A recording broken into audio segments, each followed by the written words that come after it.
Oh, great. It's going to be that kind of a night. I'm Linda Sherwood, Director of Business Operations. Krista Whalen, School Board. Good evening, Lauren DiGennaro, Director of Student Services. Gina Bergskog, Assistant Superintendent. Andy Corey, Superintendent. Holly Derma Babcock, School Board Chair. Kate Stoll, School Board.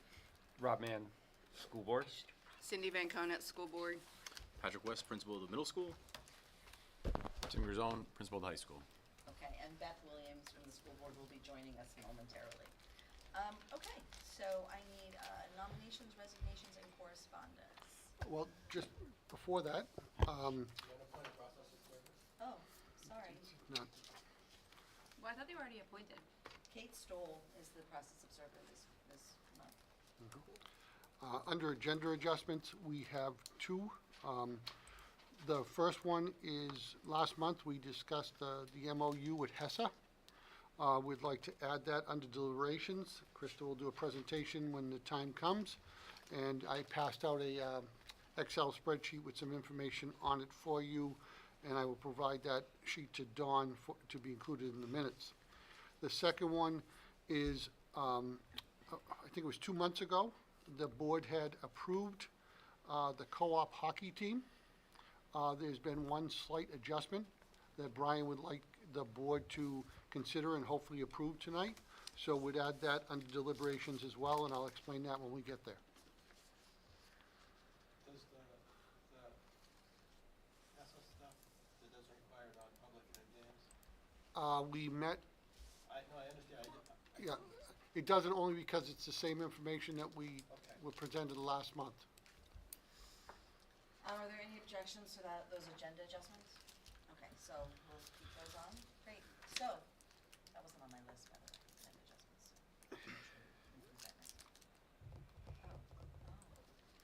Yeah, I almost missed it too, so yeah, it's in a weird place. I have a note. Yeah, to change that for me. Yep. I'm not gonna ever see it that I way. understand, yep. Okay. Okay, great. And then nominations, resignations, and correspondence. Yes, I have one informational piece for the board. Danielle Cambray, who's our 8th grade science teacher, will be having her second child in the spring. So approximately the end of February, she'll be taking her leave. It's all outlined in the contract, so I don't need a vote. But I just wanted to make the board aware, so when you see that posting in the next month, you'll understand why. Congratulations to her. Yes. Yes. For a long-term substitute for 8th grade science. And that's it for nominations, resignations, and correspondence. Great. So moving on, we need to approve some minutes from our August meeting. So I have the Hollis Brookline Cooperative School Board minutes of August 21st. The following amendments are offered. Page 7, line 7, correct the spelling of plan. Page 15, line 5, correct the spelling of if. Page 15, line 37, correct the spelling of board. And page 18, line 2, close the quick quotation after responsible. So I need a motion to accept as amended. So moved. Moved by Kate, and I need a second. Second. By Cindy. Is there anybody with further comments? All those in favor? 5. And I'm going to abstain, so it's 5-0-1, and Beth is joining us now at 6:04. Thank you. And then we have It's no very number. welcoming. That's correct. Okay, great. All right, so moving on to public input. Going to kind of introduce public input, and I'm going to open the floor for it, and we'll keep it open for half an hour. So if residents would like to provide input, you need to state your name and address for the record, and input which should be focused on an item included in the agenda. This period is not intended to be a back and forth, but rather an opportunity for the board to hear from residents before acting on agenda items. Sorry.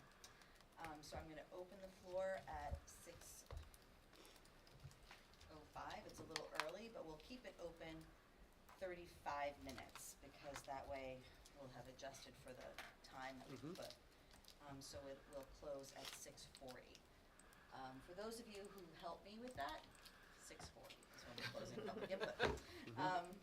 And just, if anyone out there is listening, we truly do want to hear from the public. So we would love to have people come and let us know their thoughts in public. So that's all, I think, right? I mean, I'm speaking for the board, but. We Okay. have candy. Yes, we do have candy, and we welcome input, so. All right, so moving on, let's move to the principals reports. It looks like the middle school report is first, so let's go with that one. Sounds good. The school year is off to a really great start. Opening days, our student open house days were well attended, and it's just been a really great start to the school year with students. Our school social worker came down and did her opening day presentation for all students around kindness in the building, and just was a really great presentation for students to start the year off with our kindness and respect theme that we're continuing on with this year, because I think it did help a lot with just having positivity in the building with a focus of kindness, respect, and actually leadership is another focus this year in Rock. Just a Washington DC update. We are up to 152 students registered for this year's DC trip. It is actually Monday through Thursday for a few different reasons. I know we like the Tuesday through Friday, but cost and a few other reasons I think were the reason for the Monday through Thursday this year. Little snippet of the itinerary. We are doing the fundraiser opportunity, as a couple of students did pay for their entire trip through the fundraiser last year, so we're hoping more students will take that as an opportunity. I did include what we've sent out to parents, and we're receiving prize donations to support the fundraiser, so that is what you'll see in the packet attached. That's not the fundraiser itself. We're just looking for prize donations to support this calendar prize fundraiser. Parent open house went great. We had a great attendance. 6 p.m. start. Parents walked through their child's schedule, and I think overall it was just a great experience for parents. Am I not on? Oh, thank you. Sorry. Typically don't have the issue of being too loud, but our PD day, I just wanted to really give our staff a shout out. Like I said, it's been a great start to this year. The building culture and just vibes in the building just really feel positive with our staff. We have 5 or 6 new teachers this year. We brought in the One Trusted Adult program creator, Brooklyn Rainey. One Trusted Adult is a program that is vetted by the New Hampshire DOE. And it's a resource that we're building into Rock that focuses on leadership, building relationships, community involvement, and it's been really well received by staff. And again, I just want to really thank our staff for doing a great job during that PDD, but also with the start of the year. 8th grade PSATs are on October 23rd. All 8th graders will have the opportunity to take the PSAT 8-9, which is just a series of a part of the series of SATs, which we start in 8th grade. And then some important upcoming dates. Great, thank you so much. Are there any questions for Patrick? How many people do you think came to the open house, would you say? I mean, percentage-wise? More 7th graders than 8th grade parents, as that's kind of typical. I would say close to 50%, if not more. The hallways were really packed. The gym was filled, both sides of the bleachers. I can certainly try and take a better attendance next year, but No, I'm just it was wondering. well attended. I just wanted, Yeah, I don't have a rough estimate for you. That's It was great. well attended. Thank you. Yep.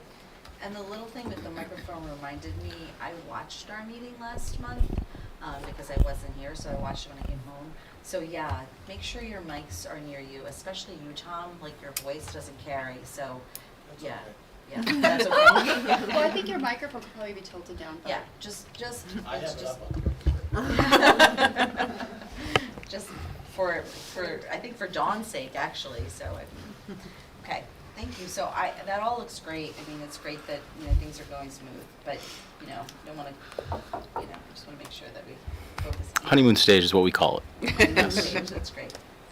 Thank you for your hard work in getting the schools open. Of course. Okay. Close that one. Next is the high school principals report.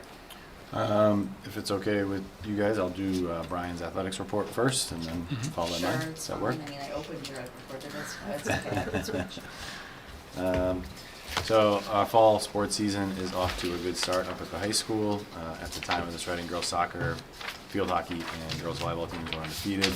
I believe girls soccer and field hockey remain undefeated. Boys soccer team is also off to a strong start. Just came back yesterday from a long road trip, 1-0 win up at Kennett and North Conway. Cross country team continues to put up strong performances. And in addition, although very young, our football and golf teams are also showing some great improvement in the young season, a couple weeks in. Unified soccer team did kick off their season this past week and took home a win. And it looks like athletics down at the middle school is also off to a strong start with cross country, volleyball, and soccer teams and field hockey teams all up and running. Looks like the numbers, participation numbers, remain healthy across the board. Are the dates wrong on that, the years? Are they off by? Looks like he's off by a year. Yeah, so Yeah, 24, actually. 25. But the numbers are updated. Yeah, the numbers have been updated. It's one off. So you can see the total number at the bottom, which is what we kind of always talk about every year.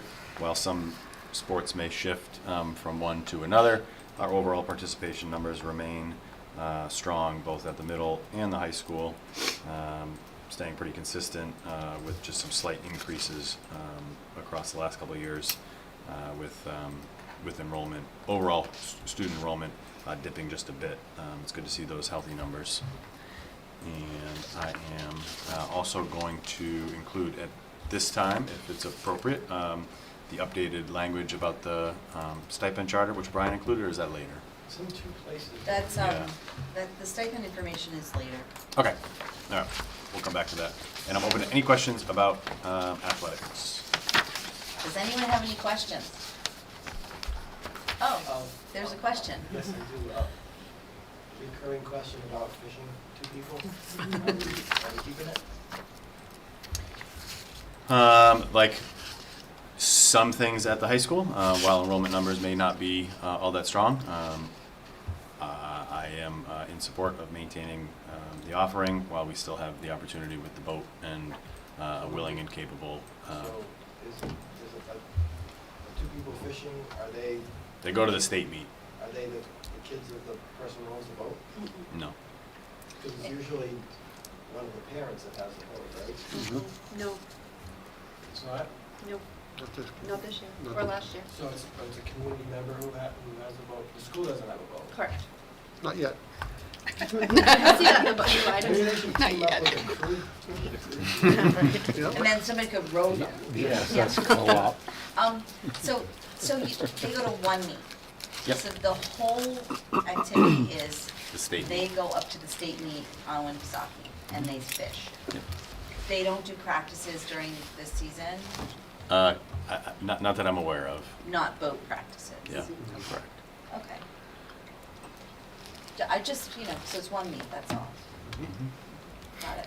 Is that the typical scenario for other schools that have a team also? Is it's just a one-time event?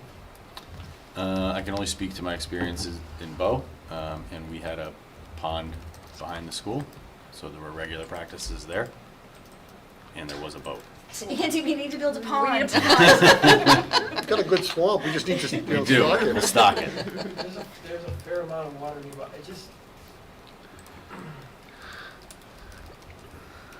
Why don't we look to do something like this as we do with hockey, for example?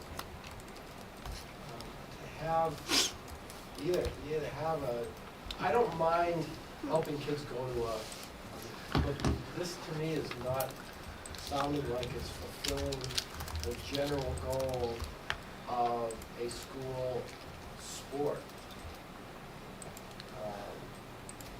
And the things that we normally look at sports to provide, which is the training and the leadership and the learning experience.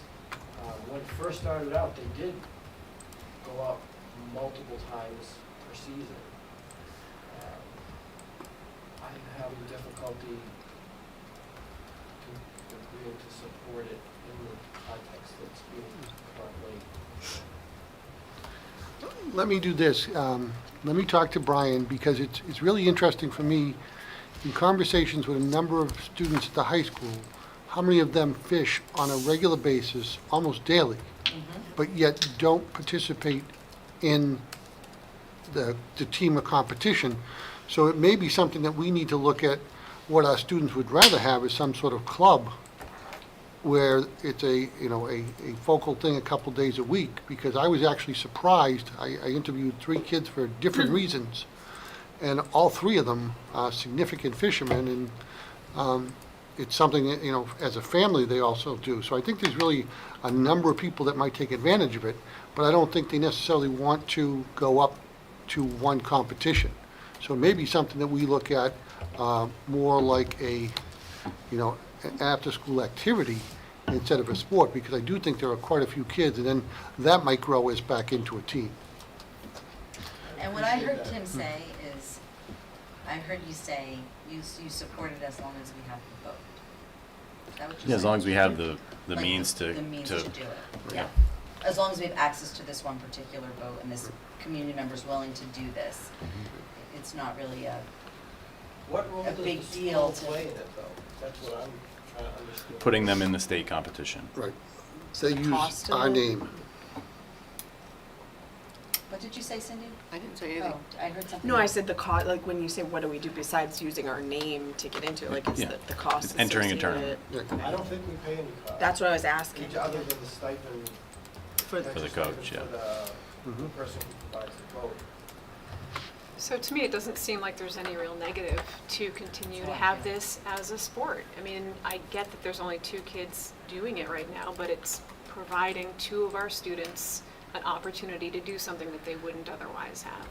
Well, I'm not sure they wouldn't otherwise have it if we organized it differently. That's number one. Number 2 is, when it was proposed, and when we initially approved it, it's not, I'm not looking to avoid a negative, I'm looking to find a way to regain the positive that we had when it was formed, which was what the sporting extracurricular activities are supposed to provide, which I don't see how that goal is met with a one-time only activity. I'm not opposed to helping kids have, if they want to do a road trip to go to a concert, and they have to come from a school to be able to go there, they can use our name, but if we're going to have a sport under the heading of our athletic department with all the things that go with it, I'd like to see it provide the benefits of a team activity with the leadership and coaching and all the things that we try to foster in our sporting activities. That's me. That's Tom's take on it. Is there anyone else who wants to weigh in? Because for me, I'm sort of on the same page as Kate. It's an opportunity, and I don't believe that they can join. I don't believe a club team can go to the state competition. Like, I think they have to be part of NHIAA to participate. I think that's what Brian told us the last time we talked about this. But It's like in if order to we've got do. teams that we can do it like hockey, that's what I'm thinking. Right, like, so my understanding was the last time we had this roundtable, it was Brian or you or somebody said that the only way for them to participate in this particular tournament is to be a part of an athletic department, not to be a club. So that's why I'm okay with it, because I don't see a cost, and it's like Kate said, it's 2 people who, or 4 a few years ago, and some, I'd love to see it grow to be 6 or whatever. I don't think they can. Yeah. It's limited by to 4. To the 4 enter the tournament. So So they it would can be only like a take golf 4. tournament. You enter your top 4. So if we only have 2 people, how do they get to the tournament? You can't have more than 4. You can have less than 4. 4? Yeah. So is anyone else want to weigh in? I think with the board's permission, I'll still gather some information from Brian, because I think what I hear is that we'd love to grow it. So to me, there could be some sort of club, and then out of that club becomes, you have your own tournament, and who qualifies to be offered to be in the state competition, but we tell the state we have a team, and that's our intent every year. Right. Can we enter more than one boat?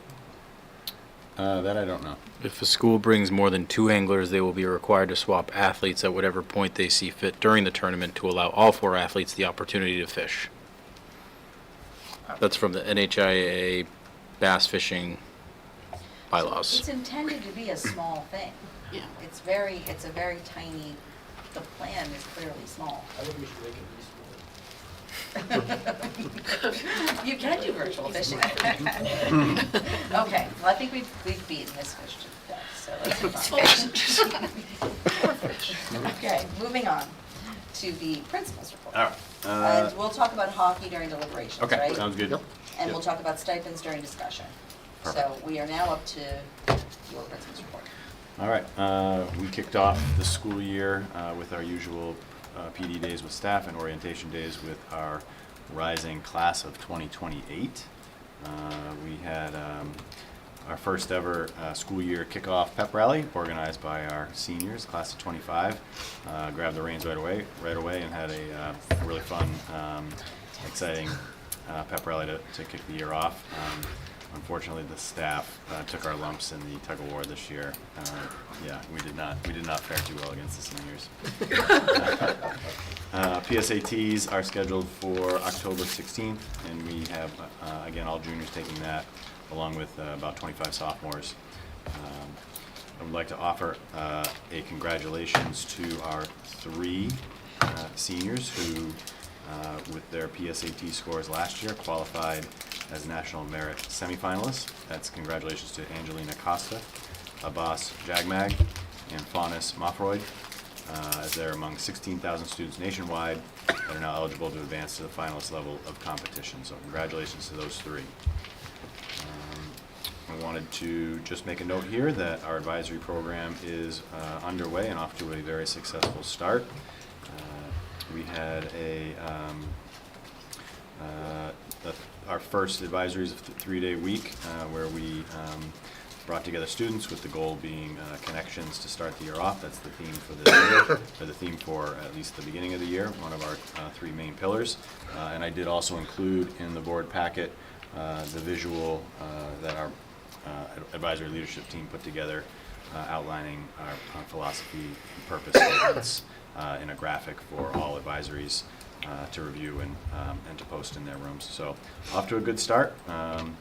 The 15 minutes a day has provided a nice little break, and I think a good focus on the whole student, taking a little step back from academics. It's been really nice. If you happen to be in the area, when we have advisory, you'll see groups out and about campus, outside, taking walks together in small groups, doing group activities, working with other advisories. So I'm really happy with the rollout so far. I do want to point out 3 important upcoming dates. We have brought back the college fair with feedback from our local admission reps. We did move that up this year, and we'll be offering that at the end of October, October 24th. So that's an in-house, in-school day college fair open to all students grades 9 through 12. And we have a schedule for the day where every single student will have the opportunity to tour the college fair that'll take place in our gym. I also want to point out something new this year. Apply New Hampshire Day. It at one point had criteria. In order to be eligible, schools needed to qualify through a certain threshold free and reduced lunch. So some schools with higher free and reduced lunch numbers or percentages had the opportunity to apply on this single day to any school in New Hampshire, any college, any institution of higher ed in New Hampshire for free that day. And now that's open to all schools. So we have the opportunity. We're going to take advantage of that. And our students will publicize. That's November 14th, and that's Apply New Hampshire Day, and that's through Granite Advance, which is formerly known as the New Hampshire Higher Education Foundation. So that'll be exciting. And then lastly, we are bringing back Challenge Day again, and that's on November 20th. And I'd like to extend an invitation to any board member or board members who would like to take part in that activity again this year. I did for my first time last year, and I was very impressed with the program. Felt it had a very positive impact on our school, generally speaking, not just in the moment, but also throughout the year. So looking forward to bringing that back for our students. And I am, Any thank you. questions for Tim? Yeah, I had a couple, actually. Sure. Will you have a list of the colleges that are going to be on It's still campus? growing. Yeah. Yeah, we're still working on it, and we coupled it with other schools in the area, Mm-hmm. so admission, reps are, not taking a single trip out, so, Yeah. we can publish it. It's still in draft form at the moment. Yeah, I was just thinking that might be something nice for students to have kind of in advance, Going maybe to in, yeah. review with parents. I know sometimes parents like to guide Sure, students sure, in the sure. right Yeah, I know direction. about You know, a few of those, like, maybe you want to look at this school or that, you know. Yep. Exactly. I know sometimes that's helpful. Yeah, or if you know your kid's already interested in a school and there's gonna be a rep in the building that day. Yeah, Yep. yeah, But keep in absolutely. mind that those things can change the day of, too. 100%. You know, so every kid who has their heart set on seeing someone, they may not show up because they are reps and, Yeah, yeah. absolutely. The other thing I did notice in your report that the crime literature course is actually being pulled, the withdrawal Yeah, the proposal. proposal, yeah. Yeah. I was not here the night of the discussion for that monthly meeting. I was not here that night, but I am sorry to see that it's being withdrawn because I was excited at the option, so just wanted to put that out there.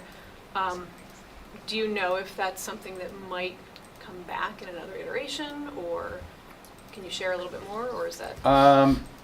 Yeah, I think after the conversation here at the board, there were maybe some concerns that were not originally considered when the proposal went forward. And in addition to developing a curriculum for a new course, the possibility of it falling under scrutiny, requiring additional work, I think was just something that we didn't have the capacity to support either at the teacher level or department chair level or administratively. And I think there were valid points that were made, and I think after hearing those concerns and considerations, the decision was made that at this time, we just didn't have the capacity to offer that course with the potential for it being a lightning rod, I guess is the term. That's unfortunate. Like it had a lot of promise.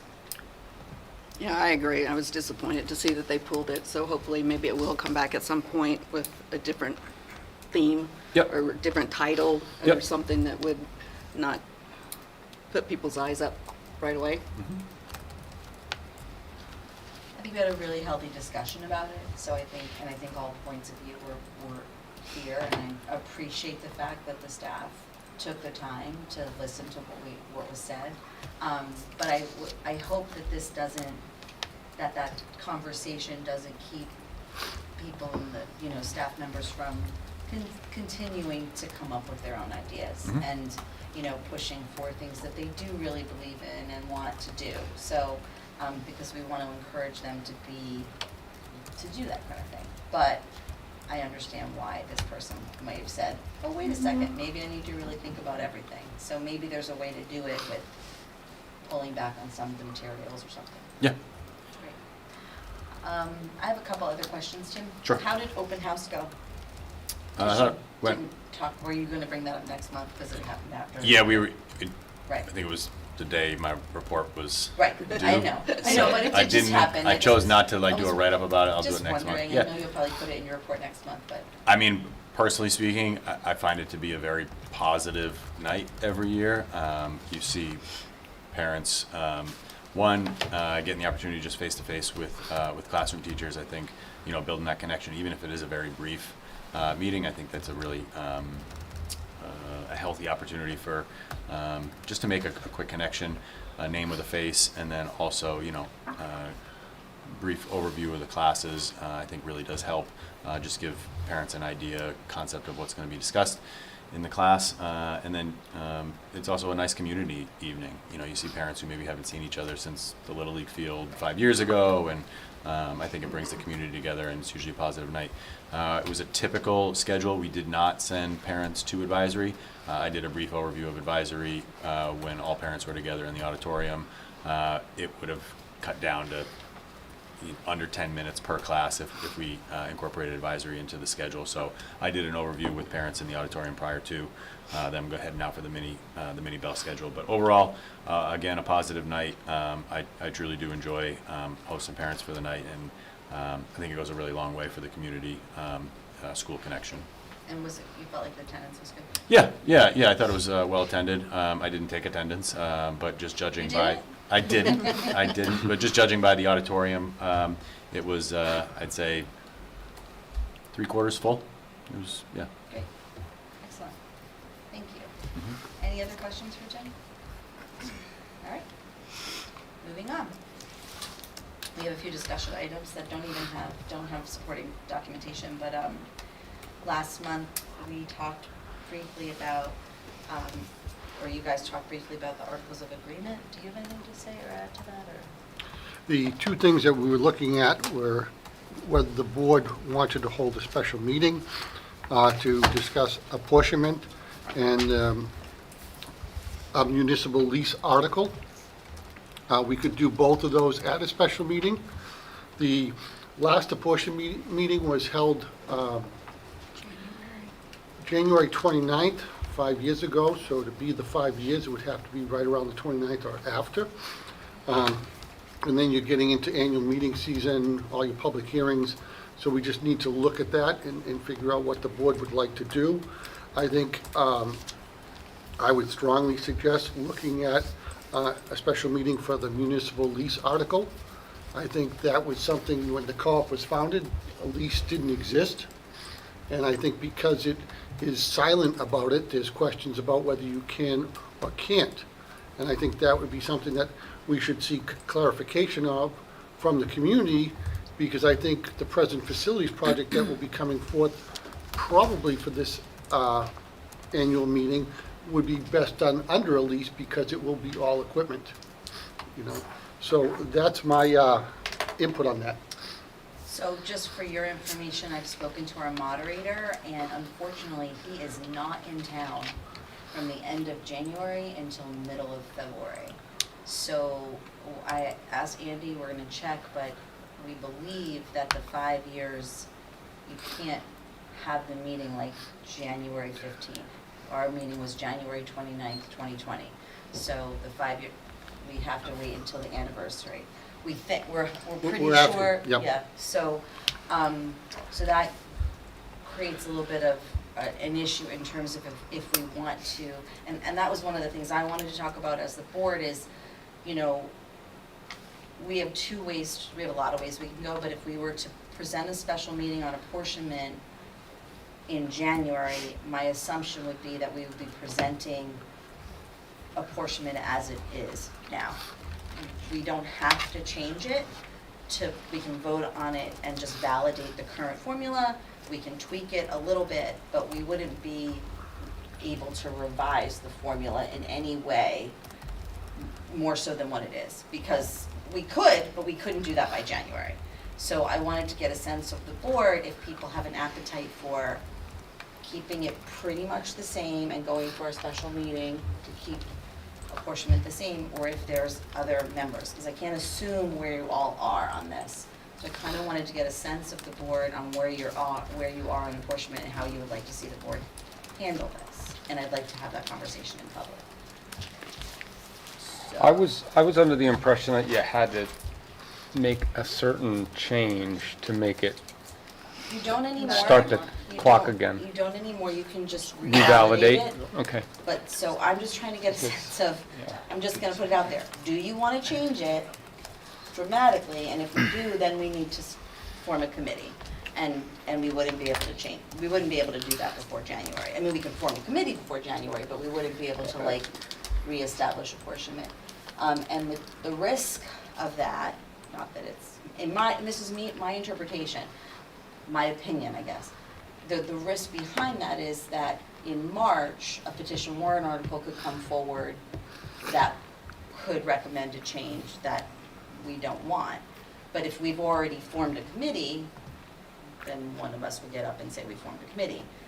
My sense is that I'd like to keep apportionment pretty much the way it is now, and so I would like to have us move forward with a special meeting sometime when the moderator's available Just for to do that. clarification, can we get an alternate moderator I was for gonna meeting? ask that. Maybe, that's an option, I think. I know that for other activities, we've had to do that, not the co-op necessarily. Right.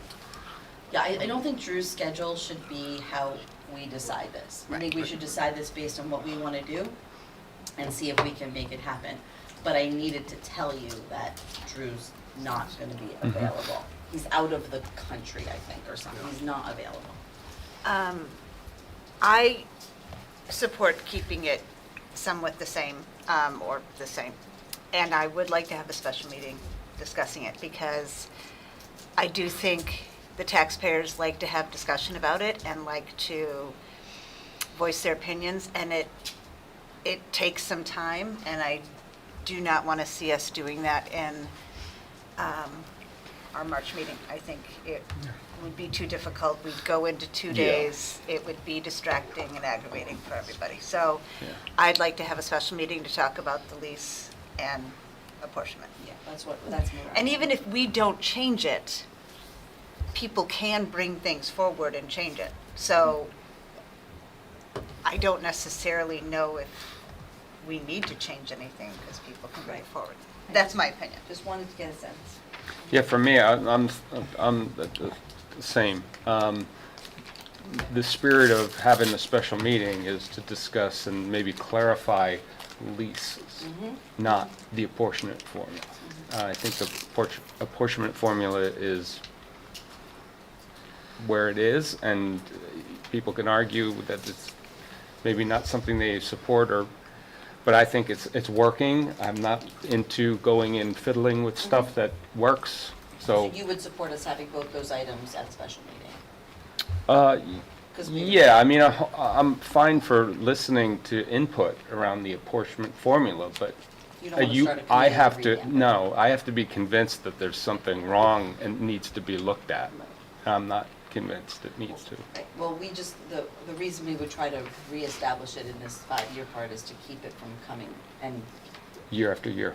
well, no, just, keep it from coming up to our March meeting, and then, we have other items on our March agenda Totally that agree. we'd like to get Totally taken agree. care of, and we don't want that to No. sweep those things away. I mean, we'd like our budgets to pass. Yeah. Yeah, I agree. I would like to see a special meeting, and we can discuss both of them at the same time, Andy? Is that what I understood you to say? Yes, Yeah, yeah. Yeah, I was just gonna say, I think it's really important, kind of like Krista alluded to, but we have a lot of people that move in and out of town. And of all the places I've lived, nobody does it quite like this. Like, it's a big learning curve. Yes. So I think it's important just for transparency to understand how it's done. And I agree. I mean, I'm 100% for forming a committee if there's enough, concern brought by either town to talk about, how to make changes. But right now, I don't think there's a reason to start a committee. But I do think it's important to explain the process, because I've been here 6 years, and it's still confusing sometimes. It is confusing. So I think it's important to understand it so that we can actually have discussion if there's concerns. So you're okay with a special meeting where we would basically be putting forth an apportionment article that's pretty much the same? Absolutely, And to then- explain it, and then if there's good reason or concerns, then we can address it at that time. Yep. I agree. You're with Tom. Please put your microphone down. Get it close to your mouth. I don't have a strong feeling about apportionment topic itself. However, I certainly do not want it to come up during the March meeting. So from that standpoint, I am supportive of a special meeting to put forth a proposal and see if it has legs. Okay. I think that we should, as early as possible, be definitive about what our proposal is.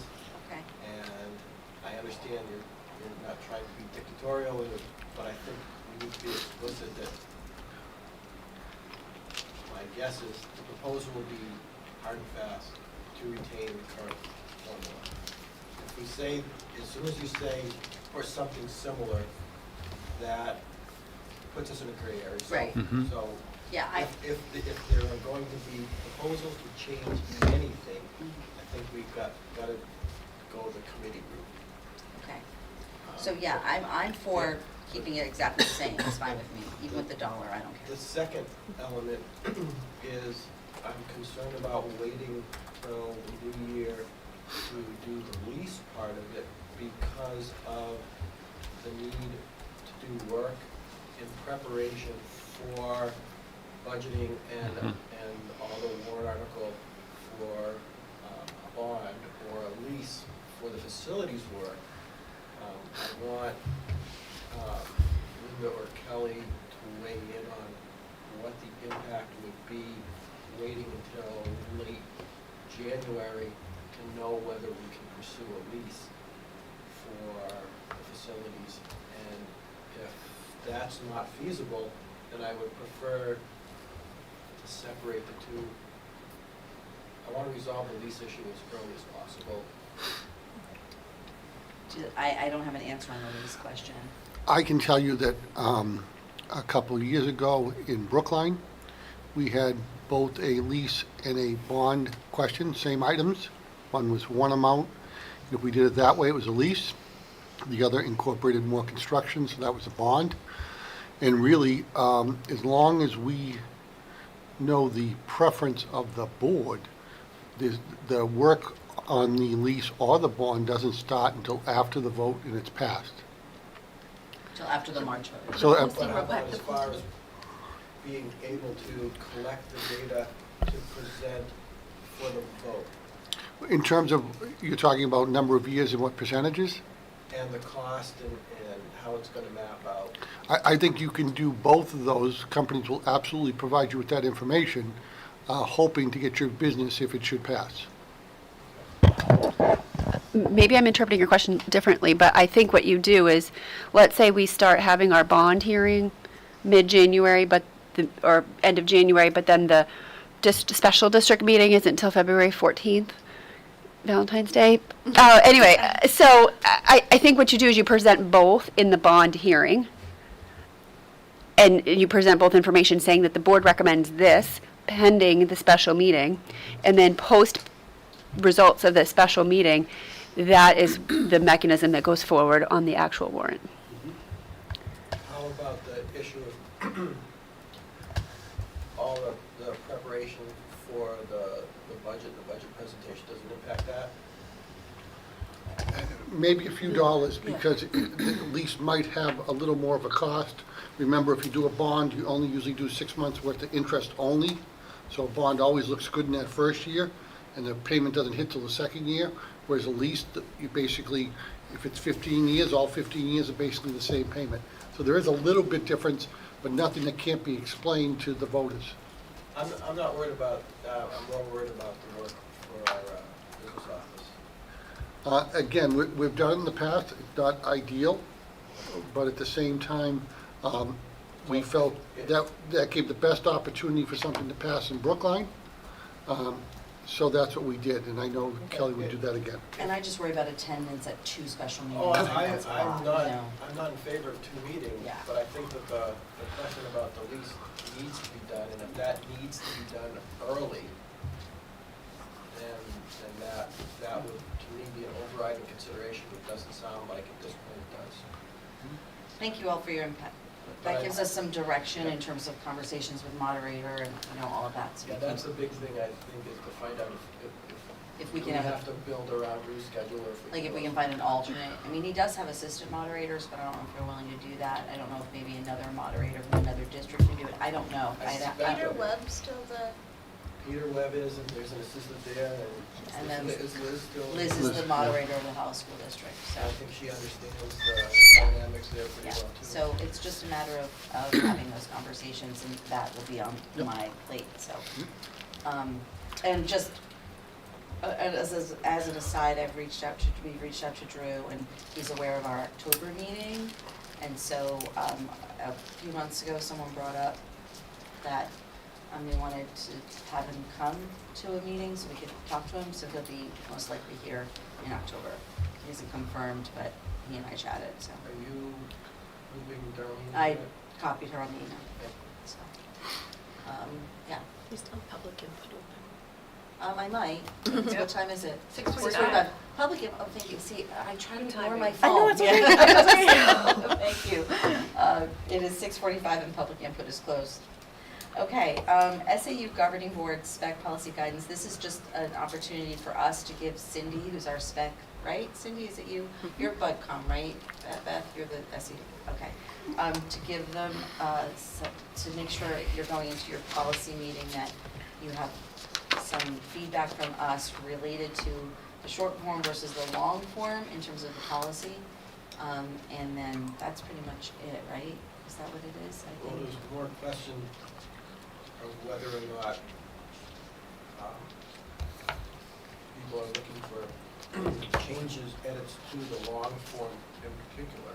Okay. Because in all likelihood, that will be the next form used for review. So my feedback is that I think the short form is really adequate, even for a new superintendent. That's just my feedback. And that's what we're supposed to do, is give Right. some feedback. And we had talked at the SAU meeting about tweaking the short form even a little bit. So that's on the agenda. I mean, that's on my, I guess the other question is going to come up is, do we do one at all this year? And we, because it did come up at the SAU meeting. Do we do an evaluation? Do we do an evaluation at all? That is expected to be an agenda item For the For- the yeah. October Yeah. SAU. So people have to be thinking about that because that's going to be discussed. So did anybody take the time to take a look at the two evaluations? Did anybody have any feedback for Cindy? I believe, very honestly, that the short form, I know that's the term for it, but that form really does encompass everything. I think the long form is unnecessary, even for a new superintendent. That's my opinion. The short form doesn't feel short. No, it doesn't. There's nothing short of. Any other feedback for Cindy on that? I agree. I don't think we should necessarily scrap the long form. There may be a time down the road where we may have to dust it off and take a look, but I think the short form is adequate. More than adequate, actually. Yes, Tom? The thing I like about the short form is that it helps someone who's never gone through the process. It triggers thoughts. So I see value in it. The short form? The long form. Okay, sorry, you said Should short I say short form? Yes. Yeah, the long form. But I don't know that it's optimized. So I think it could be tweaked a little bit. But I will say that if there is any desire to avoid using the long form for the first review of a new superintendent, policy would have to be changed. Because right now, the policy requires it to be used at the beginning. Yeah. Um, Yeah, that's this feedback, is like to change the policy to say that the board can choose. Okay, yeah, but I still think I agree with Rob, I don't want to throw it away. I think it's a good tool But I to have think in we'd the be toolbox. interested to look through it through a lens of experience and see whether there would be adjustments to it as it stands. The only other thing is that I think somewhere in it, it would be, I don't think we have the language in the forms themselves. It would be good to add the language that it's okay to use the NA or whatever for items where you don't feel you have enough exposure to rate it. I know we can give that verbal, but it's nice to have it on the form. Great. Anyone else? Good. All right. Moving on. The Hollis land swap. Sounds like we are moving forward. Yes, in your board packet, I provided you a copy of the material that was reviewed by the Hollis Select Board. Just to give a little history for the community, about 11 years ago, we discovered an issue with the property, with this middle school residing on what is considered the Foley Building property, which is town property. Prior to that, it really didn't matter because it was the Hollis School District, and when it reverted to the town, it became an issue. So we have utilized Meridian, who's done a lot of work, and on the back of the form I provided you, they showed you what are called parcel A and parcel B, which is the land swap. The land swap was approved many years ago, and we're finally getting to it. Approved by the voters, right? Approved by the voters. Right. And there is a motion that we will look at during deliberations. We will use the same motion as the town select board did, just for consistency purposes, excuse me, and make it very clear what parcels we're talking about. So I'd gladly take any questions you have about this, but for long-term, long-sitting board members, they know we've been through this quite a few times, and we're finally at a resolution. This is separate from any shared resources, right-of-ways, electrical, anything like that. That will get reviewed at a later date. Excuse me. The only thing I want to make sure is that the motion that we have in the outline is a little different than the motion that's at the end of that letter, but I want to see what the motion is from the actual select board meeting, if it was the same as, I have to find it in the minutes, so I'll try to do that before we actually take the motion. The proposed motion's in that letter. I know it's in the letter, but what did they actually move in the minutes? What did they actually say in the, I'm trying to You think find it- it. With number 7 in their minutes. Yep, 102, it's on page 3. Yep. Page 3, okay. It doesn't actually say that. Does it not say the second part of the sentence? It doesn't say that unless I'm reading it wrong. No, they used the motion that was at the bottom of the memo. Did they though? Did they? It doesn't give the motion, it just says that they approved the lot line adjustment for the Farley building. And Number 7. it's line 102 in the minutes. Okay. So they moved that the select board approved the lot line adjustment for the Farley building, so that must be what they said. So I just want to make sure that, so in our motion that Dawn included, Yep. she doesn't include the last sentence. Which You is, can read the last sentence aloud, because that's the one thing that I don't think we want to say. once the future of the Folly Building is known, access and utility easements will need to be revised at a later date. Yeah, so our motion ends with map 50, lot 5, 2. Correct. Like it ends there, and it doesn't include that statement, and it Right. doesn't look like they included it in their motion either, so I don't think that needs to be a motion. I don't think it should be in the motion. I Yep. just wanted to make sure that we weren't misstating, we're not using the motion that's in the letter, we're using the motion that's in our outline, but it's also very close to what was in the motion that was Correct. left. I do have a question, Andy, just looking at the map,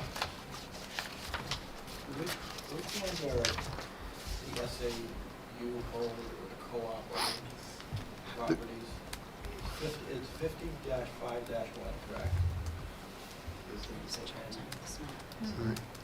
50-5 dash, Yeah. 50-5 dash, Bottom. yep, Then 50-5, the big one, 8.63 acres, is that ours? Is that- 50-5, And that sweeps over part of the building. This one. yep, I believe that's correct. And parcel A will get appended to 50-5, is that correct? 50-5 dash, 2, No, parcel A will go back to the town, right. parcel B will get moved Excuse me, on. partial B, does that get appended to -2 or -5, just -5? I believe it's going to be part of dash 5. Wait, parcel A is dash 5? No, no, Parcel B. We don't Parcel- own -2, right? No, correct, we Right. don't. So Okay, parcel B is what we're getting for the And town, that'll get added on to 50-5. correct. And the town has -5-2 and -5-4, those town. Yes, Right, it says tax map, yep, it's a switch between tax map 50 lot 5 and tax map 50 lot 5-2, so. I'm trying to figure out what the other one, I was just curious about the other ones too. So everything, the Farley and that extension beyond it, that's all town stuff? Folly and extension. The 50-5-4 and there's, That's Folly, that's the entrance and exits for Folly, Town. that's all town. and 50-5-2, does that incorporate that whole rectangle sort of right now? I don't Yep. know what the dotted line is. form a lot line. That's an easement, right? Right. Because there are a number of easements that will all stay the exact same as they are presently. So this is all about another discussion down the road, if we determine what the Folly Building will be used for, because the co-op has rights to right-of-way for the bus routes. We share water, we share electric. Do we have anything, any of those sheds or stuff on there, right? I do not believe we had any of our equipment or anything on their property any longer. All right, Cool. so we'll be deliberating on that. Yep. And we'll do it item number 1. Okay, MOU with Hollis PD, this is just a September item, is that? Yes, I just want to let the board know, every August, the chief of police and I meet to go over the MOU. The only change we made this year was we have a new chief, so it's a new signature for the chief, but no elements of the MOU changed whatsoever. It's serving us very, very well, and we believe we've outlined pretty much all the different scenarios that could occur, and mutual cooperation for anything that involves safety or security. Thank you. Any questions on that? Okay, budget committee update. Tom? The main topic was the review of the audit for 2023. The audit went really well, in very good shape.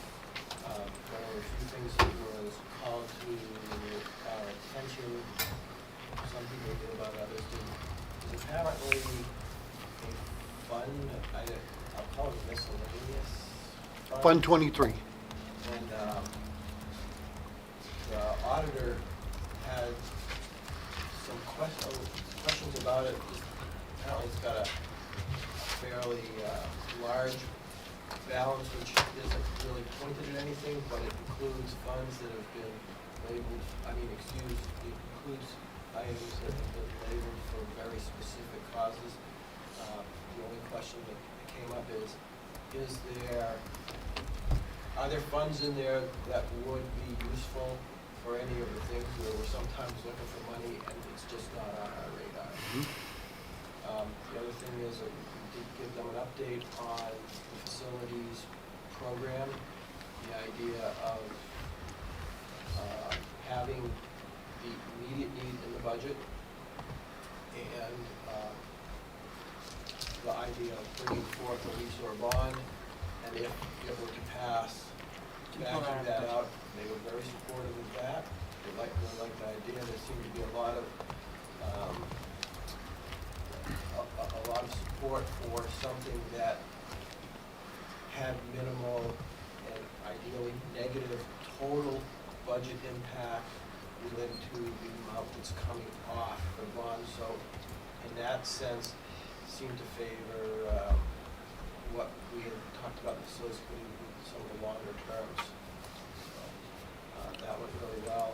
I did give them an update on the MOU, and they I told them that it was being considered. I didn't give any details of what it was, but they understood and didn't seem to have any real concern or heartburn about it. They felt that it's important to take care of the school staff. Great, thank you so much. Are there any questions for Tom on the budget committee? Okay, facilities committee update. So I think it's really moving in a very good and productive direction. As Tom kind of summarized, we're looking at proposals such that it's potentially net zero impact tax-wise, given that we have some debt service coming off. And so we're looking at those kind of opportunities, looking at some sites for solar and alternate sites. And I think we're converging very close to a proposal for the board. I was going to say, what's the timeline on that, you think? Andy, I thought we said maybe October? Yeah, we hope to bring a draft proposal kind of rolling out the elements that we believe would be in either the lease or the bond, approximate ballpark costs for those, rebates and offsets, as well as the information from the present bond coming off, because we're trying to make it as cost neutral, or even, to Tom's point, a slight savings if possible. But I think it'll really address specifically this building for a lot of renovations, and then a long-term fix for electricity for the co-op. It's sized to meet 100% of the electrical load of this building and the high school. Wow, we have enough space to put that much solar? Yes, we do. And We do. that's not on the roof, that's all land solar? I don't know what the technical term is. Yep. The solar. Terrestrial, yeah. Terrestrial solar, oh, new term for me. Wow, that's great. We have two parcels that we're looking at that were in discussion that are on our property. Both take into account, nobody wants a solar field in their backyard, and nobody wants visibility within the historical district from Main Street and Hollis. And you can find spots And we can find spots for that much solar. for that much solar. Yep. Look, it's real positive. Yeah. That's great. I'm looking forward to seeing the proposal. Does anyone have any questions? We'll have lots of questions next. Yep. when we see the proposal. Thank you very It much. has been great having these updates, because I feel like we are a little bit more prepared about what we're going to see and hear, and it's Yep. been great having them every Yep. month, so thank you. And for- that's going to help when we bring it to the, our March meeting, because some of the feedback I received from some community members is that at the time, they wanted to support it, but there wasn't enough details and felt that they couldn't. So I really wanted to bring that to this committee and say, look, we really need to know how big, how tall, what color, Yeah. and really have something very well defined. So that's what we're And I that's think what it's we're a trying to do. great strategy to have a couple board members on that committee and like kind of working through Yep. all of that, so. And we've extended that strategy to the stipend committee, so pretty on to stipend committee. What a segue. I'm working on it. Keep it going. Like a talk show. Pretty soon. Tim, you're gonna cover for Brian, and Cindy's also a member of that, so she can, either one of you can give the update. Yep, so we did meet since our last board meeting and discussed at length the current stipend structure for our extracurricular activities, as well as compiling the data from the survey that Brian administered in the spring with advisors and coaches. Along with the data collection, we also discussed our current format that was discussed here at the board last month, where we have the percent Of the base. tied to the base of the CBA compared to Brian's athletic scale, which is more merit-based, or not should say merit-based, longevity-based. So we talked at length about if that makes sense for our two different groupings, and for further discussion at the committee to discuss what makes more sense, if it's to keep as is with the extracurriculars tied to the CBA, and then the athletics more of a longevity-based incentive. So we also updated the charter language based on the conversation that took place at last month's board meeting. And if you look at the first paragraph there, the first sentence, for the purposes of reviewing stipended positions within the Hollis Brookline Cooperative School District, class and club advisors, athletic coaches, etc., a committee will meet at least annually to audit the stipend table. If you recall, we talked about having one in the fall for budget purposes, and then one in the spring to kind of reflect on if it's working. And then also at the bottom there, we added some language around including members of the HEA with an invitation for representation in the committee should they so choose to take part. Great. So that's where we left it. Are they so choosing? Not at our first meeting, no. So, just I'm not gonna keep this on the agenda every month, I just wanted to get through the initial meeting, and then I'll leave it to you or Brian or Cindy to just let us know If there's updates, yeah. when you need to update us, and just let me know, and we'll let you know, we'll put it on the agenda. But this isn't gonna be a monthly agenda item like budget committee and facilities are, so just be when it's needed. Sounds good. Just as an FYI, I talked to Stacy Plummer to make sure she was aware that what happened at our last meeting, and she did express interest. I suggested that she contact you and or Cindy about it. And I don't know if she did, but if she hasn't, I would ask that maybe you reach out to her just to let her know so that invitation is well understood. Of course. Will do. Thank you. All right, thanks so much. Moving on to deliberative items. So we've talked about the land swap already, so I'm gonna just have us put the motion on the table and we can have further discussion. I need a motion to approve the lot line adjustment between the Hollis Brook High Middle School, tax map 50, lot 5, and the town-owned parcel, Farley Building, tax map 50, line 5-2. So moved. Second. So that was moved by Rob and seconded by Beth, right? Okay, I'm just trying to make sure my ears are hearing right. Are there any questions or comments? It's 11 years in the making. All those in favor? 7-0. Long baked time. Thank you, everyone. It's a long baked time. Yeah. Thank you very much. Andy can put that to bed. Yep. That's great. All right. So, moving on to the policy committee memo. There we go. Is this expected to be the format going forward? So, We would very much like it to stay that format. We enjoy it. Only because what's happening for us is we're not at a 1 or 2 policy. With the number of laws and regulation changes coming out from the state and the federal government, it's been the last 2 August, maybe even more than that, where it's a massive amount, and in a lot of ways, it's, I'm not disputing, I'm just curious, and the only reason I ask is that if someone could double check the attachments relative to the memo, because there were some missing and duplicate spots this month. okay, we can absolutely do that. So, yeah, we'd like to do this format. We actually, I think Hollis School District, sorry, I'm looking at Rob, did this for a while, when there were a lot of policies to get. Yeah, we did it. I don't know if it was like every time, but when we had a bunch, we bulked them up. So if we get to a point where we only have 1 or 2 policies, we won't do a memo. Right. Right. I don't have any problem with it. What I did is I opened up overriding the memo, and then I tried to find the ones that match, and they don't, Yeah. they're not all there. Yeah, I Okay. get it.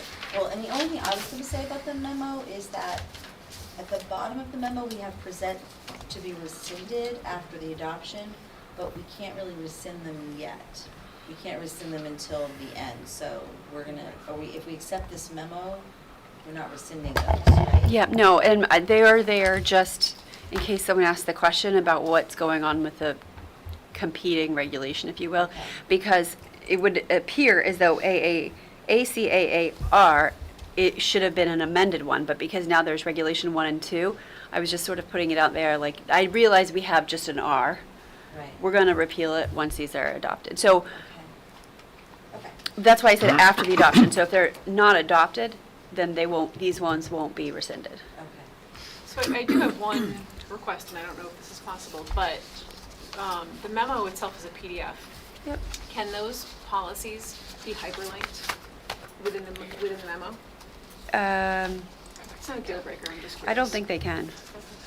The Only, ones to the old one, it would go to the old original. right, they would go to the old original. So if we revise them, then we won't see that. Right. Can the memo be the body of? I think I know what you're getting at. To make it easier. Well, I just would make it have board easier to docs open up question, each of the. Gina. So luckily, Board Docs is going to be, Board docs. we have delayed because we have so many other new implementations, but Board Docs is gonna be completely revamped as soon as we hit, the switch. Just in time, yeah. So once we settle in with our other many new things, that's going to be revamped, and I think it becomes more functional like that. So it won't be so clunky with the attachments. But we're going to take a breath first and then click the turn on switch. Never be bored with Board Docs. No, never. That could be its new slogan. How do you want to structure questions? So I think what I'd like to do is to put the motion on the table to approve the memo, or to approve, what Dawn has is to approve the recommendations of the Hollis Brookline School Board Policy Committee. We could say as per the memo, if we'd like to add that to the motion. Put it on the table, and then we'll just go through and ask questions, but we'll go through in an organized way. So we'll go through the third readings, the second readings, but we won't go through every And single. we want to Right, like, amend the motion if there's any changes. right, so, Yes. and then we'll make changes, and those changes will be considered an amendment to the recommendations, and we'll amend to the recommendations based on Okay. the changes that were discussed. Sounds good, thank you. And we'll be clear about that. So that's how I'd like to try it, and if it doesn't work, then you can all just yell at me, and it'll take 4 hours, and it'll be so much fun, and everybody will be mad, and that's okay, because I have big hair. But and broad nobody yelled shoulders. at me I know, last 'cause month, you were perfect. so No. no. So- No, don't we just want to- So are you just going to take over then? Behavior. Okay, so I need a Good behavior, motion exactly. to approve the recommendations of the Hollis Brookline Cooperative School Board Policy Committee as per the memo in the packet. So moved. Moved by Ben, second by Rob. So I'm going to assume, and I mean, that's usually a mistake, but the third reading and adopt with no changes, I assume there's no questions on those. Is there a question? Of course. Okay, where do I start? The only one, on JICI, which is the weapons policy. At our last discussion, it was made clear that because it's a J policy, it is relevant for students only. And that was the reasoning why there's no need to discuss anyone else in it. Within that line, I've had conversations with community members, and the line of weapons under control of law enforcement personnel are permitted created confusion because they are not students, and the fact that it's mentioned brings up the topic of, well, they're not students and they're excluded. Does that mean that other non-students are not excluded from this policy? So I would suggest, I would recommend deleting that reference if permissible, because I believe state statute and other things already allow law enforcement to carry firearms and other weapons on, and it will remove any ambiguity Ambiguity. of this being a Agreed. student-only policy. Good call out. It works for me. I don't know if are we concerned about the law? So the legal references are there. So I think that, I don't think it has to be called out. However, the specific questions about whether or not we identify students and non-students went by legal, and legal's recommendation was to keep the policy as is. So I hear what you're saying, and I feel 55% comfortable with it just because the RSAs are listed. But it does go against legal. Mean to remove it, what goes against legal? Well, because legal reviewed this policy and gave us like the standalone. To keep it as is. Move this to third, but not adopt, and ask about that, because I do think it will raise questions with some members of the community. Okay, so our First Amendment is to, Delete the line JICI. No, we're going to just change this to a third reading, not adopt. This is gonna be just third So you reading. don't want it, I think it's cleaner to do it that way. Yeah, so Make it we're back just gonna again. make JICI go back to the policy committee. With the Yep, with legal. request of deleting that line. Yes, Yep. absolutely. We understand the Okay. change, and Dawn will make that note in the minutes too. And I've so that- already- And Gina's got it, so, but in terms of and how we're amending this memo, we're changing JICI to third read only, so far. That's our first change. I'm not gonna call it the first amendment, it's the first change to the Memo. memo. Yep. Okay. Are the rest of them fine? Okay. Moving forward, to second read and adopt, these had minor changes. Dawn lays them all out in the outline. Can I just say something? Yeah. I'm not looking, it doesn't change it, but in Dawn's outline, Yep. she gave some summaries, and in it, she had one that said, I pointed out that the default is that the district pays for background checks unless specified otherwise, and that's a misstatement. The default is the district does not pay. And I just want to make sure, if anyone's reading that they understand. So the default in this is that unless the board authorizes payment of the background checks, the person being checked out is responsible for the cost. Okay, so that might be, the only thing I'll say, Tom, is that I believe, and I'm not 100% sure, but I believe that, It doesn't show up anywhere in anything that's Not in the This is just minutes. an FYI Okay, for people who okay. might have read that. and- okay, so, but we can move forward with the second reading and adopt on those. Okay, so then, first reading was the new policy, No, that's under third reading. GBC. So Background check. Okay, GBCD. so then, I do have something on second reading. okay, great. And part of it's a question. Why is there AC and AC, excuse me, why is there,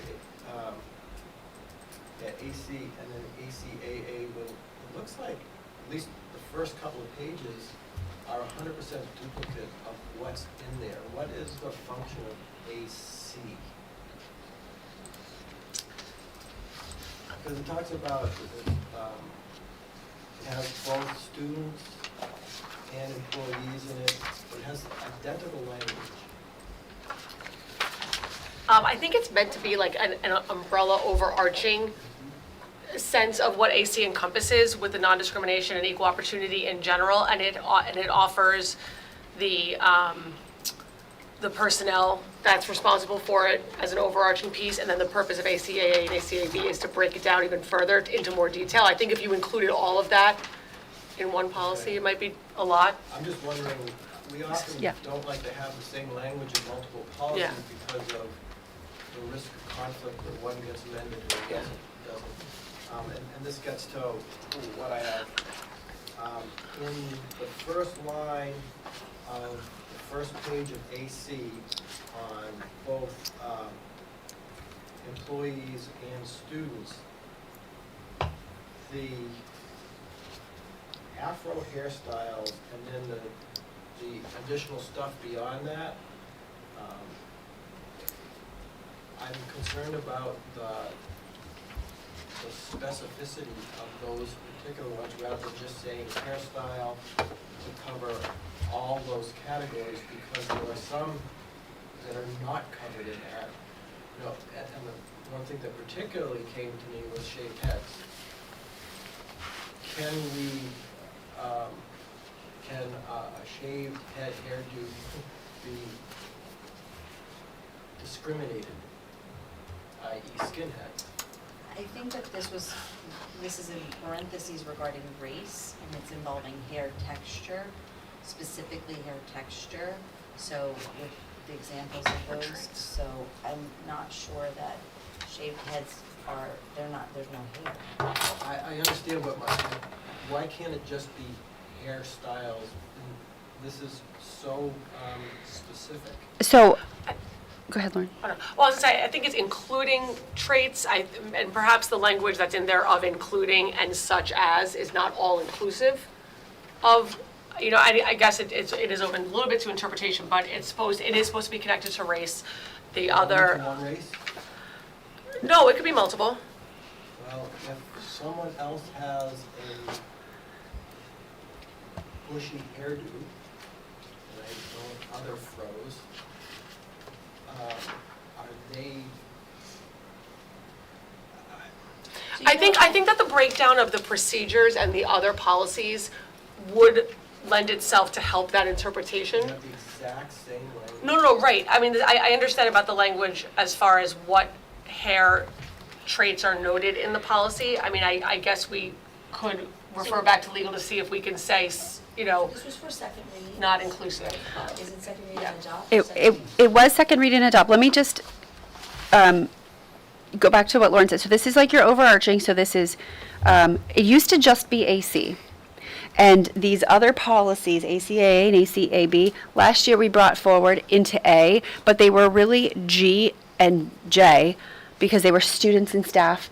But our legal counsel, not School Board Association, but our legal counsel said, no, we need to move them here. And we have to add all these regulations. And you cannot change the language of this policy because we're representing you. These traits are specific to recent court cases. And so that's why these are spelled out and not all.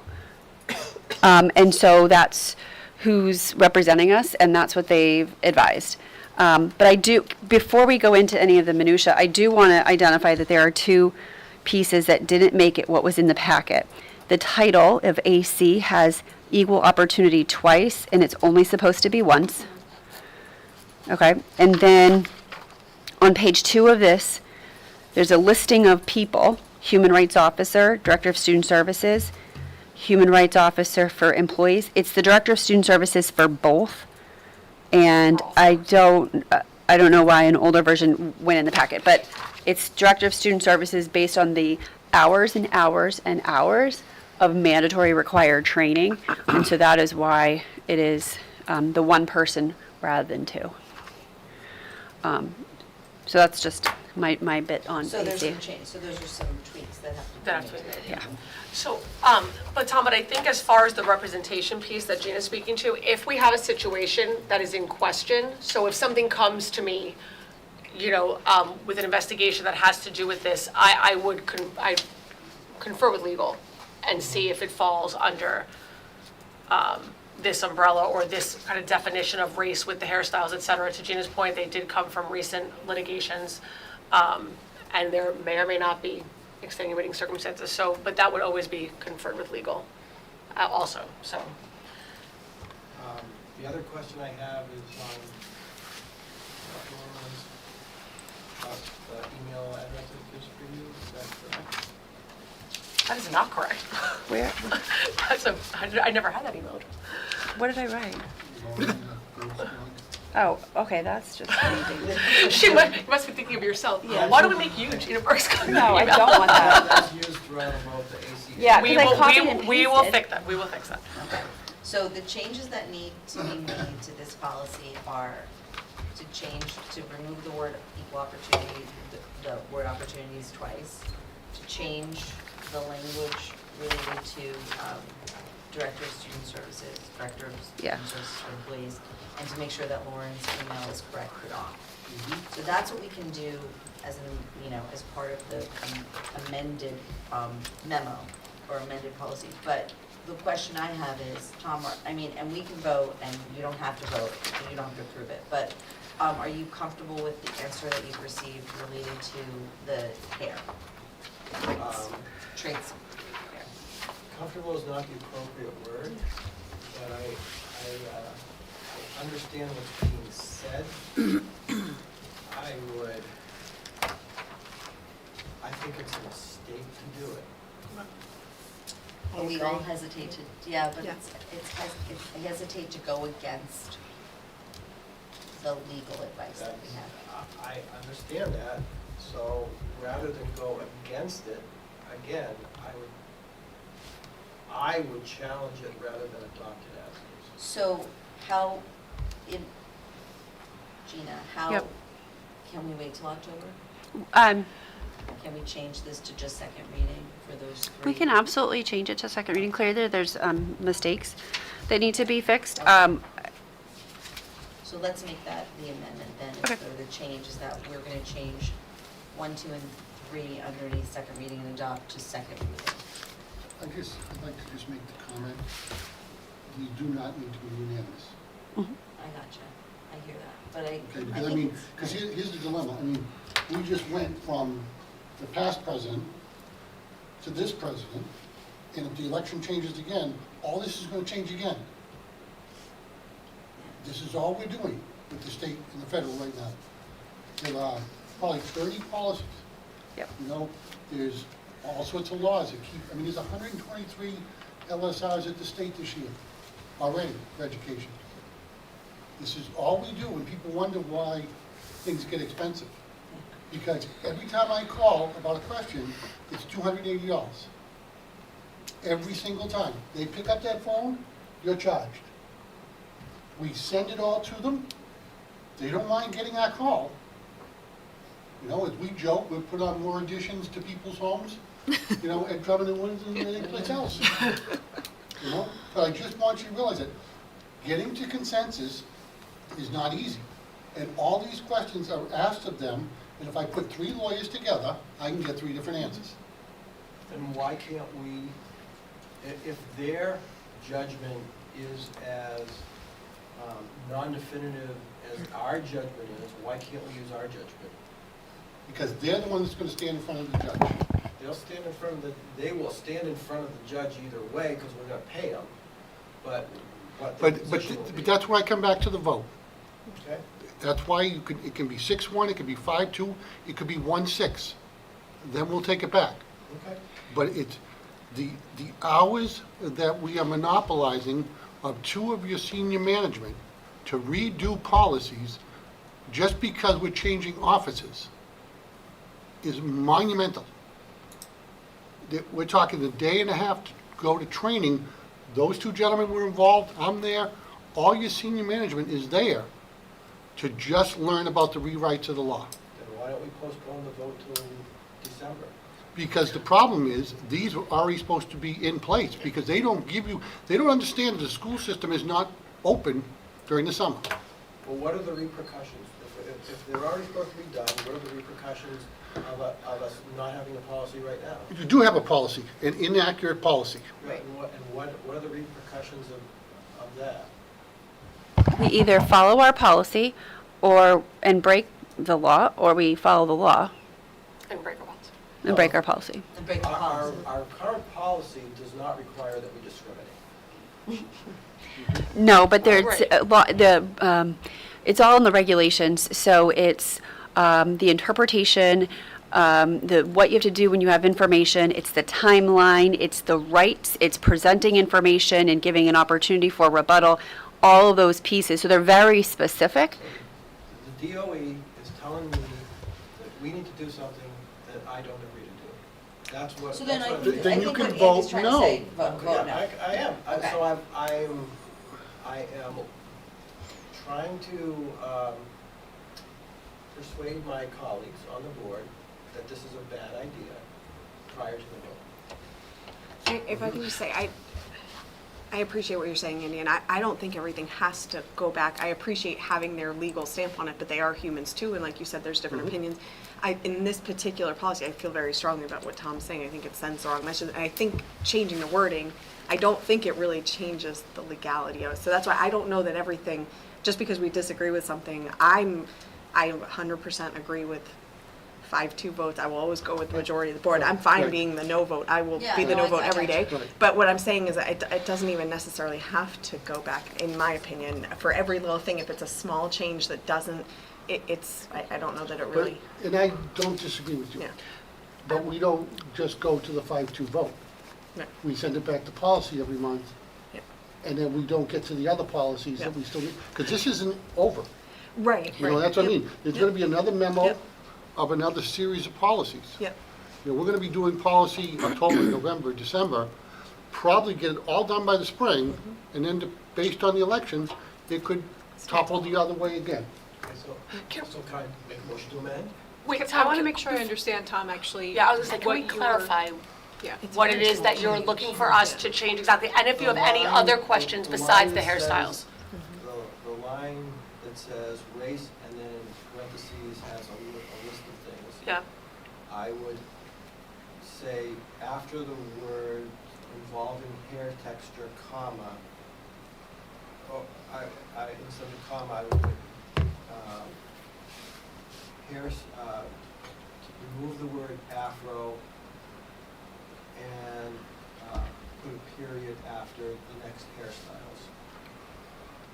Or close the parentheses after hairstyles. So get rid of the word afro, get rid of the word such as braids, twists, and locks.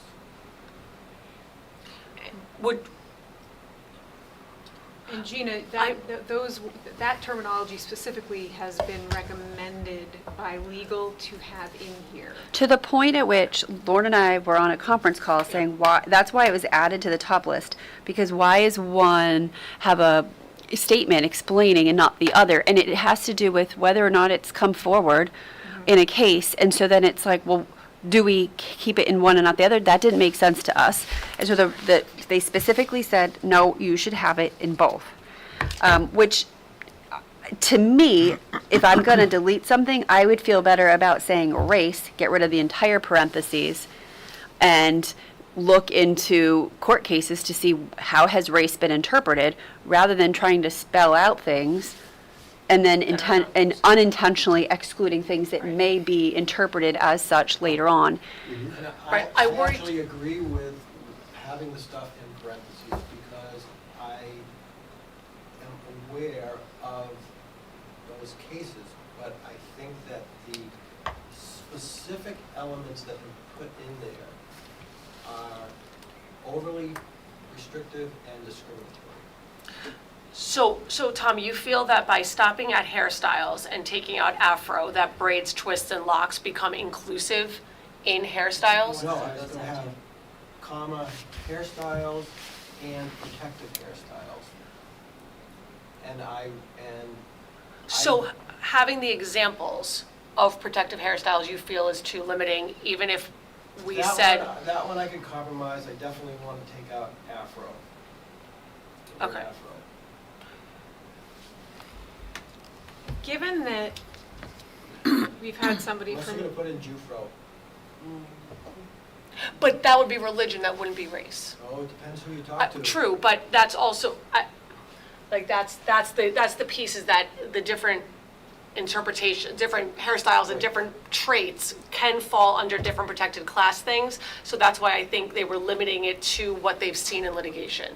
And that's why we can't necessarily just include every So potential. the next time there's a law case, I'm gonna have to update our. I don't know. so what about this? I mean, given that we've been told that these specific words should be put in here, what about, instead of taking them out, at the beginning, putting including but not limited to? Well, that's still changing the language. Are It you is. up for changing the language? But that's it. We that's could more put an comfortable with that. amendment to add 3 words that would expand versus But limit. taking out the word afro expands. But we've been guided to put it in.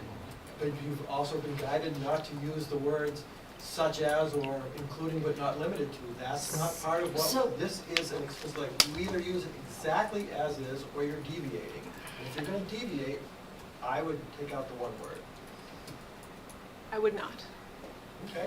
Okay, so let's keep this as it is, in the packet, and see how we go when we vote. That's pretty much what I think. we Unfortunately, need this makes me have to vote against the entire memo. I know, and that's the struggle. But I feel like at this point, we've heard, in policy, we've been these are hefty policies, they're full of language that when you have your legal representative draw this out and tell you it needs to be in there, I just feel like we need to stick with that. So I would be okay with adding what Kate said, including but not limited to. I feel like that doesn't change what needs to be in there, and it makes it even more inclusive. So I can make that amendment. Does anybody else want to? I've only heard from Tom, Kate, and Beth. mean, how do you want to proceed? I mean, I think if legal tells us that that's what we need to do, and they're the ones that's gonna be standing up in the court to defend us, that that's what we should follow. We've already asked their opinions, so. All right. So we're gonna keep it, I haven't heard from anyone else? Anyone else wanna weigh in? All right, so at this point, I'm gonna move forward with trying to pass the entire memo, as is with the one change that we've, with the proofreading changes that Gina has made, which she's identified, meaning changing the email address, making sure that we have the right people listed, and also getting rid of the extra word. But we'll move forward with second reading and adopt on AC, ACAA, ACAB. You'll check the email on all of those, right? Yeah, you did. Okay. So are there any questions on pregnant students? So then we have first reading IKL, academic integrity and honesty. This is just a first read. Were there any questions on that one? Nope. Okay. And then we also have a first read for the complaint procedures. So there's 4 different sets of complaint procedures. This is a first reading only. It's not gonna be an adopt, but we'll probably bring it forward for second reading and adopt next month. So there are gonna be the same objections to that, because is it in there again? So, okay. All right, and then we have, we're not rescinding these, so I really don't want them to be on this memo, the bottom part, present or to be rescinded after the after the adoption. After the adoption. Okay, okay, so we can keep it that way, great. All right, so at this point, the motion on the table is to accept I need an amendment to, I need a motion to amend the policy committee memo to include taking the JICI and turning that to third read only and not adopt. And also to note that we have made some proofreading changes to AC, ACAA, and ACAB. You wanna make that motion? So moved. Moved by Kate. Second. Second by Rob. All right, all those in favor? 5. Opposed? 2. Okay, 5-2. So those will carry. All right, what's the next item? We have the 2 that we added, Holly. Yeah, thank you. I just Wait, lost do it. we have to actually then vote on the Rescind. amended? Oh, I'm sorry, that was the amendment. Okay. So I need a motion Oh, to, if that was on the amendment. on the amendment. So I'll take that, I'm gonna recall that vote. So the motion on the amendment, I need a vote on the amendment. All those in favor of the amendment. So that's 7-0. Okay, sorry about that. Now I need a vote on the amended motion. So all those in favor of the amended motion, and that's 5, and opposed 2, so 5-2. So Thank you. that motion also carries. Thank you for helping me with that. These rules of order are always kind of tricky. Okay, next, we need the MOU for HESA. I don't have a motion written down, so I might need some help formulating one. Krista. Do you want to make the motion first and then have me discuss it, or you want me to discuss it and then make the motion? You want to make the motion? Why don't you make the motion? Yeah. I'll make the motion to accept, Sorry, I thought we just did the second or third to the lunch, so we didn't have to rescind that. I'd like to make a motion to accept the memorandum of understanding for the cooperative district with the Hollis Education Support Staff Association for 2024, 2025 school year. Do you want to say retroactive? Pardon me? Yes, thank you. And it will be retroactive to July 1st, 2024. Great. Second by Val. All right, Krista. Okay, we discussed this in a non-meeting last month. I'd like to bring this forward to the public so they will understand what we're talking about. In our last contract, which we signed 2 years ago, we had a addendum in there that if the GMR went over 10%, we would revisit the insurance portion of it. And DMR is, 18%, no, what is DMR? guaranteed maximum rate, sorry. The guaranteed maximum rate, went over 10%, we would come back. So it went to 18%, so we met with HESA. What we discovered in our numbers is that a two-person it would go from it costing them $300 to costing them $609. A family membership would be from $906 and it would go up to $1323 Per month. per month. I'm sorry, per month. Thank you. And for a single family, for a single person, they have not had to pay. They've been under 100% due to the caps, which I will also explain. And now they would have to pay $74. The system that we have in place for our HESA contract is we have caps. We have monthly caps that we pay a certain amount of money for each employee for the insurance. It helps us to budget. We know how much we're going to pay, as opposed to paying a percentage of what the charge is. So because their cost went up so high, but the caps remained the same, that's the difference between what we were charging. When we went back 2 years ago to look at this contract, one of the biggest reasons was that we were losing people we were not able to retain, nor were we able to hire employees because we were not paying enough. So we felt that if we were now going to be charging them another $309 a month, $417 a month, or $74 a month, depending on what plan they had, it would not only negate any of the increases we gave them, it would probably take them backwards. So we looked at changing the cap structure and adding an additional making the caps a little higher. HESA's proposal came, they wanted us to do what we do with the teachers and pay single at 100% and two-person and family at 90%. We did not feel that we could change the structure of the cap structure because we weren't allowing the taxpayers to make that decision. That's something that needs to be voted on, and we did not feel it was our purview to make that change. So we looked at changing the caps so that it would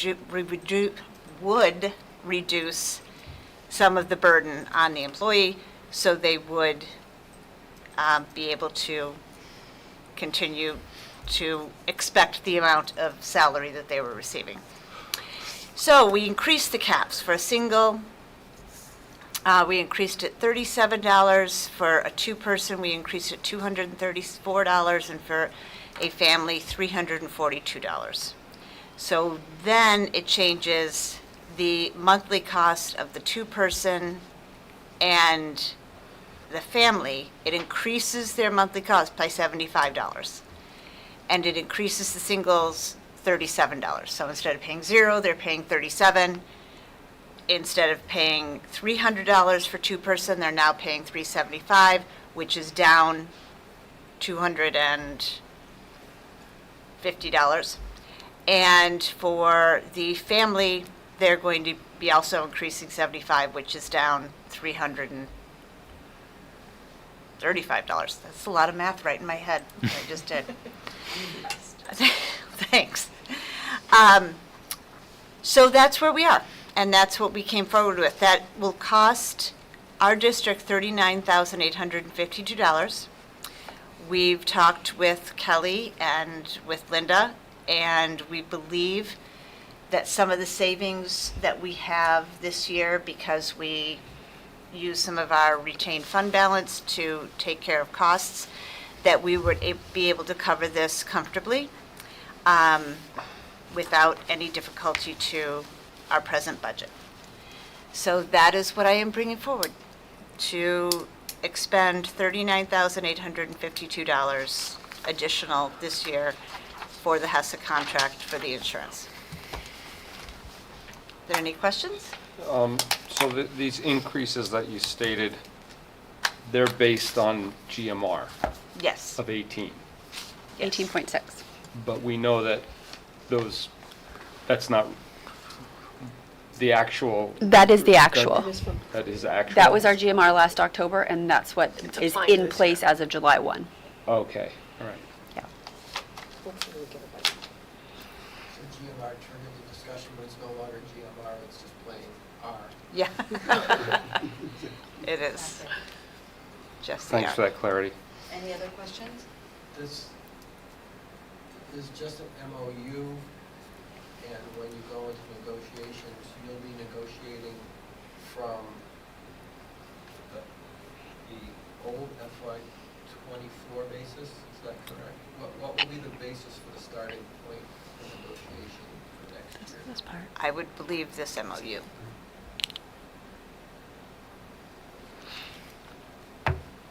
Because I don't believe it's going to go. Go down. Down. That's what we're going to be The basing it on, percentage yeah. will go up. That I will be in the shouldn't- contract. I don't mean it so much as, you have to present the contract. Will you show the changes relative to the MOU amounts, or will you have to show that relative to what's in the contract? These are the caps of the contract. Maybe you can show both. I think we have to show both. I think you would show, you would only show over this because what you show on the warrant is costs above what you are currently paying. Okay, so you won't have to have The current contract, a it bad- would be a the bad- MOU. A bad optic number in there. Right. Are there any other questions? Okay, all those in favor? 7-0, motion carried. Thank you you. for all your hard work, team. That was Beth. And the Team best is yet to effort. come, right? Pardon me? Best is yet to come. Yep, we're working on that right now. Next is the co-op hockey team.